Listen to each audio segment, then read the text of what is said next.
ממי, מה את עושה? אני לא מדברת איתך עכשיו. למה לא? את אוכלת לכם שוקולד וקורנפלקס ב-1:30 בצהריים בחניון? בדיוק. אחרי ששון באמבסדור אתמול ועלה $85. אני בטיול ביח דבש, אני לא בטיול תרמילאי מאז שהגעת.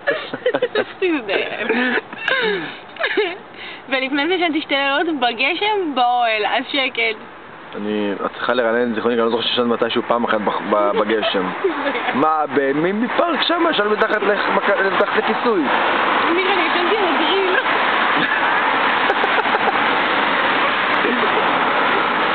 עשה לך מאף. די! קיצר חווה, תביני שהבת שלך הגיעה לאיזה רמות שהבת שלך הגיעה, אוכלת לחם עם שוקולד, קורנפלקס בחניון של האוניברסיטה פה.